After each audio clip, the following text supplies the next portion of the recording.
Ladies and gentlemen, today is a very significant event for the Institute. It marks the official start of our campaign to encourage all Australian organisations to step up their governance and risk management efforts. What the financial crisis has shown is that organisations that survive and indeed thrive through adversity are those with a strong governance framework. The Institute's policy agenda recognises that internal audit is a linchpin of organisational governance. Internal audit provides vital assurance to management and boards that the organisation is operating effectively. Entities with good internal audit and assurance function know that they have a reliable early warning system to help prevent the organisation edging off course. Equally, internal audit can signal where there are opportunities to achieve greater value and improve both performance and profitability. As we survey the outcomes from the economic crisis, we believe that the climate is right for organisations to reflect on the state of their internal audit and governance arrangements. Their reputations and future success depend upon it. The Institute's policy agenda sets out benchmarks for organisations to review their strengths and weaknesses. Importantly, it outlines a blueprint for change so that organisations can take decisive action to improve and also monitor their own performance. We strongly believe that all sectors, public, private and not-for-profit, will benefit from and should adopt and implement our policy.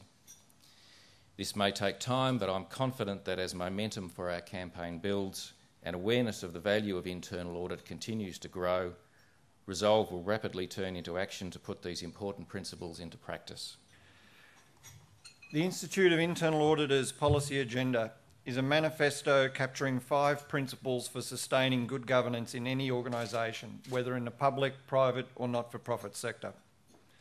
First, we believe internal audit should be mandatory.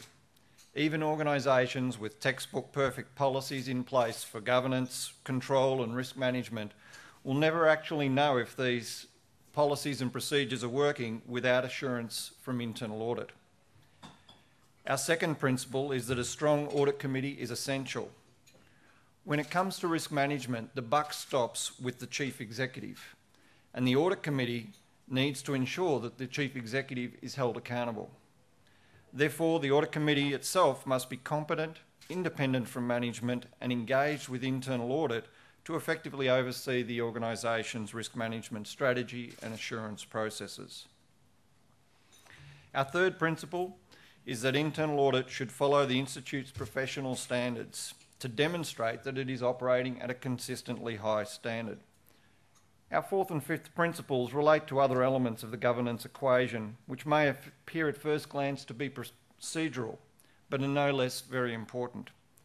That is, there must be appropriate reporting lines for the heads of internal audit to ensure they are independent from management and able to report frankly about organisational issues without fear or favour.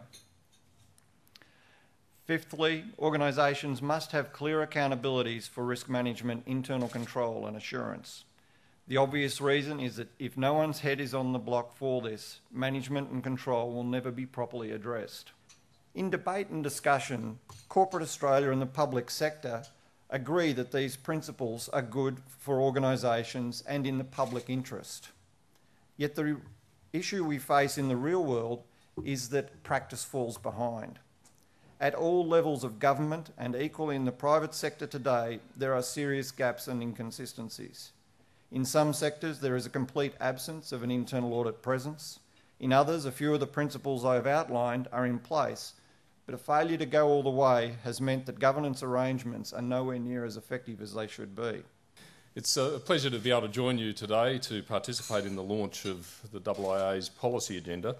And the Institute, of course, has long been a very vocal proponent of quality internal audit processes needed to ensure strong governance within organisations. And this policy agenda, of course, is another important step in the work that the Institute pursues. And I'd certainly commend the Institute for its work in this area.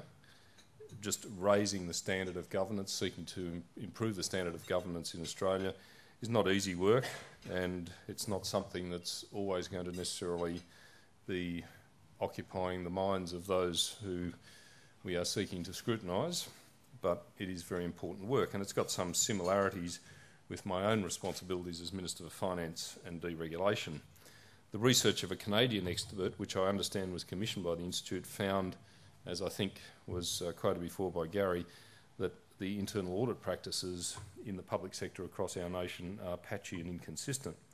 So I'm pleased to be able to participate in the launch today of the policy agenda. The advocacy of the principles that are contained in the agenda are crucial to improving the quality of governance of organisations, not just in the public sector but across all sectors.